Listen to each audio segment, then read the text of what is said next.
দেখো লেখো লেখো বি ঠাকুরকে ঠাকুর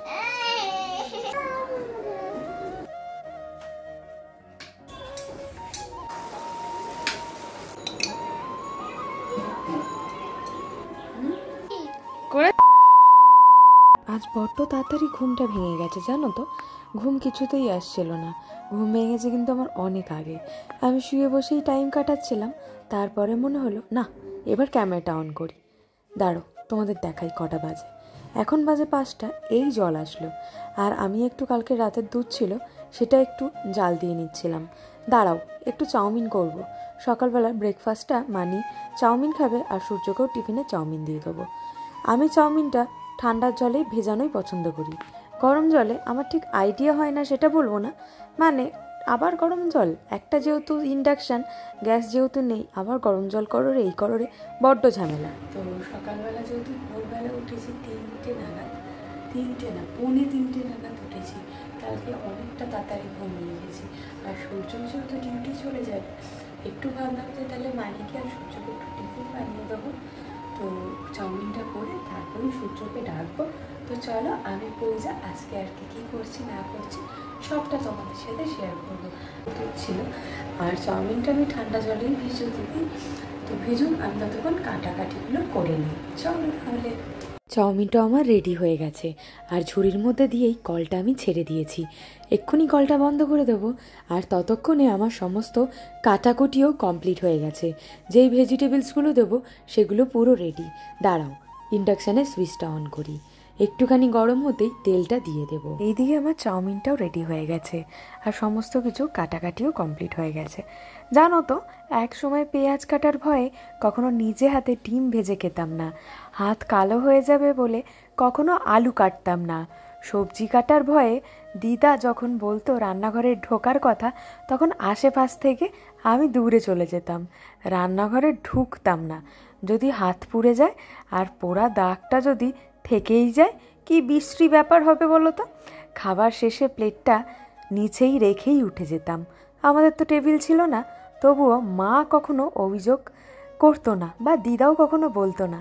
আমার মাটা খুব দুঃখী, সারা জীবন কষ্ট করেই গেছে, একা একা সব কাজ করে। কখনো বলেনি আমার মেয়ে কোনো কাজ করে না, বরং বলে আমার মেয়েটা কাজ করার প্রয়োজন নেই। মেয়েটা সারা দিন খুব খাটাখাটি হয়, পড়াশোনা করে, টিউশনে যায়, এর উপর থেকে খুঁটিনাটি কাজ তো লেগেই রয়েছে। আজ যখন পেঁয়াজ কাটি, সবজি কাটি, আলু কাটি, রান্নাও করি, তেল ছিটে আসলেই উফ শব্দ করি না, তখন মায়ের মুখটা চোখে ভাসে, আর 2 চোখ গড়িয়ে মায়ের জন্য জল পড়ে। তখন খুব ইচ্ছে হয় আবার যদি মায়ের কাছে চলে যেতে পারতাম, তাকে কোনো কাজ করতেই দিতাম না। আজ মায়ের কষ্ট উপলব্ধি করতে পারি, সেও হয়তো তার মায়ের ঘরে আমার মতোই আদরের মেয়ে ছিল। আসলে এই ব্যাপারগুলো আমাদের দৈনন্দিন দিনের একটা ব্যাপার হয়ে গেছে। আমরা মেয়েরা যতই করি না কেন, কখনো কোনো দিক থেকে নাম পাওয়াই যায় না। আসলে আমাদের জন্ম, আমাদের সমাজ এটাই আমাদের ঠিক করে দেয়, তোমরা যতই কিছু করো না কেন তোমাদের কখনো নাম হবে না। আসলে শ্বশুরবাড়ির এটা পরম ধর্ম। বাইরের মেয়ে বৌমা তো সেটা কখনোই নিজের মেয়ে হতে পারে না, আর শ্বশুরবাড়ির পরম ধর্ম বাইরের মেয়েরই সর্বস্ব দোষ হবে। শ্বশুরবাড়ির পরম ধর্ম যতই সেই বৌমা কাজকর্ম করুক না কেন, তাও এটা করেনি ওটা করেনি তো লেগেই রয়েছে। শ্বশুরবাড়িতে সংসার করিনি তা কিন্তু একদমই না। শ্বশুরবাড়িতে সংসার করার পর আমাদের নিজেদের অ্যাডজাস্টমেন্টটা খুব প্রবলেম হচ্ছিল। ওই আমরা স্বামী স্ত্রীরা ঝগড়া অশান্তি করব, কেউ এসে কথা বলবে, বা কেউ আমাদের ব্যাপারে নাক গলাবে, এই সব ব্যাপারগুলো আমাদের পছন্দ না। আর পছন্দ অপছন্দর থেকে বড় কথা, আমি অ্যাডজাস্ট করে থাকতে পারিনি, তাই আমি শ্বশুরবাড়িতে থাকিনি। তার মানে এই না যে শ্বশুরবাড়ির কারোর সাথে আমাদের সম্পর্ক নেই। আসা যাওয়া, খাওয়া দাওয়া সমস্ত কিছুই আমাদের সম্পর্ক আছে। সম্পর্ক তো এই 4 দেয়াল নিয়ে সম্পর্ক হয় না। আর সংসার স্বামী স্ত্রীর মধ্যে না হলেও শ্বশুরবাড়িতে থেকেও কিন্তু সেই সংসার করে শান্তি পাওয়া যায় না। সমাজের উল্টোপাল্টা নিয়মের কারণে অনেক মেয়ের স্বাধীনতা, অনেক মেয়ের বেঁচে থাকা হারিয়ে যায়। এই ধরো যেমন সধবা মানুষদের নাকে সবসময় নাকের থাকবে, না হলে নাকি স্বামীর অমঙ্গল হয়। কী রে বাবা, আমার অমঙ্গল কে মানে, আর আমি আবার স্বামীর অমঙ্গল মঙ্গল করব। বাইরেটা দেখতেই পারছো একেবারে অন্ধকার, অন্ধকার থাকতেই ঘুম ভেঙেছে। এখন যেহেতু দিন ছোট আর রাত বড়, তাই ঘুমটা কিন্তু অনেক তাড়াতাড়ি ভেঙে যাচ্ছে আমার।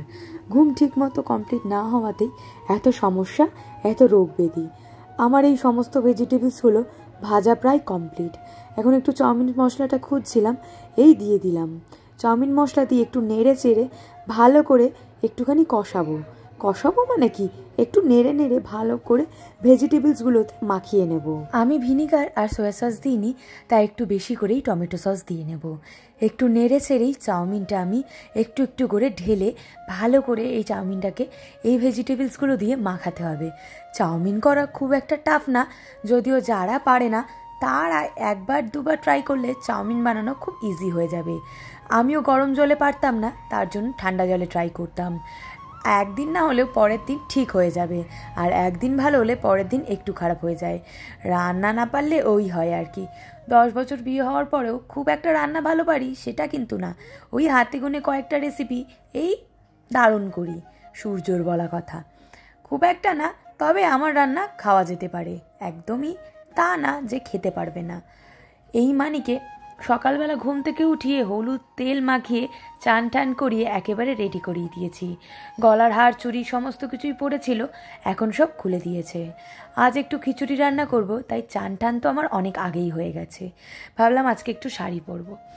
এই মানি সোনা কিন্তু দেখতে দেখতে প্রায় 4 বছর হতে চলল, আর এরকম সুন্দর একটা জামা পরানোর আমার খুব ইচ্ছে ছিল। আমি যখন একটা বাচ্চা মেয়ের মা হব, আমার যদি মেয়ে হয়, আমি এইরকম সুন্দর সুন্দর চুড়িদার পরাবো, সুন্দর সুন্দর কুর্তি পরাবো, সারা ঘর ছোট্ট সরস্বতীর মতো দাপিয়ে বেড়াই। আমার এই ছোট্ট তোমাদের মানি সোনা। মানি কিন্তু অনেক কষ্ট করেছে আমাদের সাথে। চলো একে একে ছায়া ব্লাউজ নিয়ে নিয়েছি, আর এই শাড়ি আর পেডিকোটটা সূর্য কিন্তু আমাকে গিফট করেছিল অ্যানিভার্সারিতে। আর এই ব্লাউজটা কালকে রাত্রেবেলায় সূর্য আমার জন্য এনে দিয়েছে। এর আগের দিনকে তোমাদের বলেইছিলাম, সূর্য যেই সুগার পাপের কাজলটা আমাকে এনে দিয়েছিল সেটা মানি নষ্ট করে দিয়েছে, সেই কারণে আমি আবার সূর্যকে দিয়ে একটা কাজল আনা করালাম। আর পেডিকোটটা পরে আমার খুব সুবিধা হচ্ছে যে সায়ার থেকেও বেশ ভালো এই টাইপের পেডিকোট ইউজ করা, খুব একটা টাফ না। যদিও যারা ইউজ করেনি তারা যদি একবার দুবার ইউজ করে খুব কমফোর্টেবল ফিল হয়। আমি শাড়ি না পরতে পারলেও ওই চলার মতো শাড়ি খুবই ভালো পরতে পারি, তাই ঘরেই তো পরছি, একটু কোনো রকমে পরে নিলাম। ভাবলাম মানিকে নিয়ে তো হাতে করি দিতে যাব, তাই একটু শাড়িটাই পরে নিই। আর চান তো আমার সকালবেলাতেই হয়ে গেছে। সূর্যও যেহেতু বাড়িতে নেই, ওই কারণে একটু সুন্দর করে রেডি হয়ে নিচ্ছিলাম, আর সূর্যকে তো প্রচুর মিস করছিলাম। চলো খিচুড়িটা বসানো রয়েছে, সেটা আগে একটু সোমবার দিয়ে নিই। তেল মশলা একটু ফোড়ন দেব, বেশি কিছু না, একটু আদা জিরে বাটা, টমেটো বাটা, আর একটু শুকনো লঙ্কা তেজপাতা গোটা ফোড়ন। চলো একে একে খিচুড়িটা হয়ে এসছে। খিচুড়ি একটু বেশি হয়ে গেছে, ওই 2 তেজকি মতো। এইদিকের একটা ডেস্কি আর গ্যাসের ওপরে রাখা রয়েছে আরও একটা ডেস্কি। অনেকটা কোয়ান্টিটি হয়ে গেছে, আমি বুঝতে পারিনি আন্দাজটা। 2টো ডেস্কিতেই আমাকে ফোড়ন দিতে হবে, তাই ভাবলাম চটজলদি করে একটা ডেস্কির মধ্যেই ফোড়নটা সেরে ফেলবো। মানে একটা মশলা করব, আর ওই মশলা দুটো ভাগে ভাগ করে নেব। আমি আন্দাজটা বুঝতে পারিনি, পরিমাণটাও বুঝতে পারিনি, ওই কারণে খিচুড়িটা অনেকটা কোয়ান্টিটি হয়ে গেছে। যাকগে, একটা গোটা টমেটো দেব আর একটু আদা দেব। ভাবলাম মিক্সিতে আর ঘোরাবো না, হাতেই একটু গ্রেট করে নেব। টমেটোটা একদম কুচি কুচি করে আদাটাও ঘষে নেব। আসলে খিচুড়ি খেতে আমি কিন্তু ভীষণ ভালোবাসি, আর সরস্বতী পুজো মানেই, আমি কিন্তু ছোটোবেলা থেকে আমাদের বাড়িতে সরস্বতী পুজো মানেই খিচুড়ি বুঝতাম, খিচুড়ি হওয়ার দিন। আর এই সরস্বতী পুজোতে ইলিশ মাছ আমাদের বাড়িতে ঘরে তোলা হতো, জোড়া ইলিশ আর জোড়া বেগুন, এরকম কিছুই একটা, আমার অত মনে নেই, তবে কোনো একটা বার তোমাদের সাথে নিশ্চয়ই শেয়ার করব। একটুখানি আদা নিয়ে আদাটাকেও বেশ ভালো করে ধুয়ে একটু গ্রেট করে নেব। শাড়ি পরে এই প্রথমবার পুরো ভিডিওটা তোমাদের সাথে শেয়ার করছি।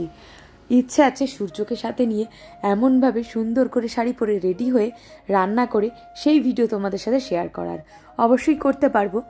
আসলে সত্যি কথা কি বলতে বলো তো, আমি এটা মনে করি আমরা যারা গৃহিণী রয়েছি নিজেদের সংসারের কাজ নিজেদেরকেই করতে হবে, কারোর ওপর নির্ভরশীল হলে একদমই হবে না। অনেকেই আমাকে নালিশ করেছে, অনেকেই আমাকে বলেছে যে তোমার মতো বা তোর মতো যদি বৌমা পেতাম তাহলে বেশ ভালোই হতো। তো জেঠিমা কাকিমাদেরকে আমি বলতাম যে দেখো কাকিমা, আসলে নিজের সংসারের কাজ একা হাতে আমাকেই করতে হবে, আমি শাশুড়ির ওপর কেন ডিপেন্ডেন্ট হব? আর শাশুড়ির যদি মনে হয় করবে, না মনে হয় না করবে, আমি শাশুড়িকে বলে দেবো যে মা এটা আমার ভালো লাগছে না, এটা একটু করে দিও। তাহলে কি শাশুড়ি মুখের ওপর না বলতে পারবে? আমি যদি সারাদিন পায়ে একেবারে হাওয়া লাগিয়ে ঘুরে বেড়াই আর শাশুড়িকে দিয়ে কাজকর্ম করাই, তাহলে কি হয়? সেটা কখনোই হয় না। আসলে আমার শাশুড়ি নেই তো, তাই যখন শাশুড়িদের কথা শুনি আমার বড্ড হিংসা হয়। শাশুড়ি মানে কি বা শাশুড়ি অর্থের মানে কি আমি কিন্তু খুব ভালো করে জানি।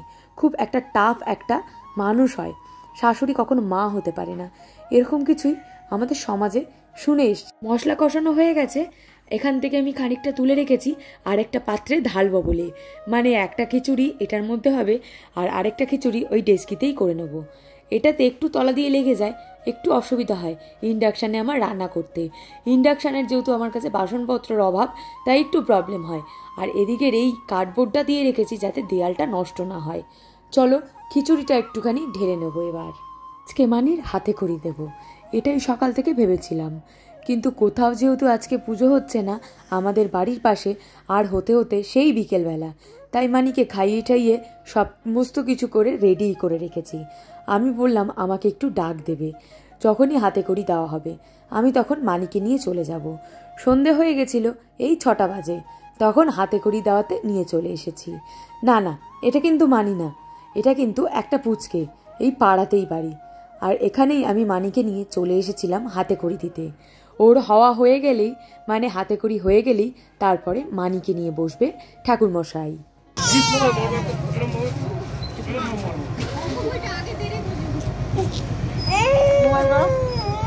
মানি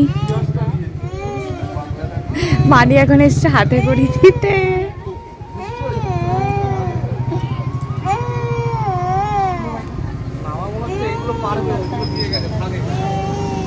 কালকে নেবে, ঠিক আছে? এই লোক হ্যাঁ, আর পুজো হলে পুজো সাপোর্ট দিই।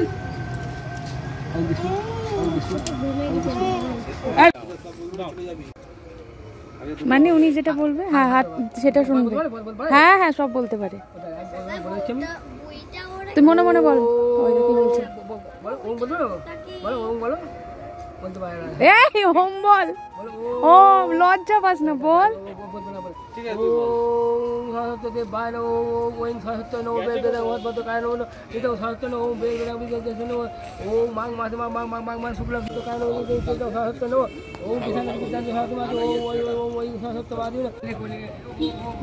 লেখো ওখানে, হ্যাঁ ও লিখতে পারে।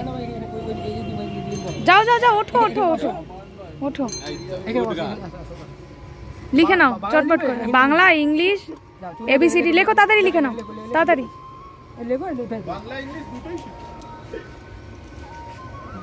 লেখো লেখো লেখো।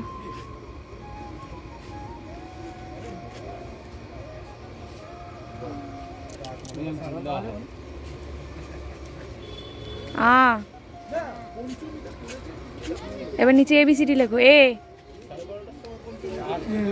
বি 1 2 লেখো, 2 2 একে চন্দ্র লেখো, একে চন্দ্র, একে চন্দ্র লেখো। হ্যাঁ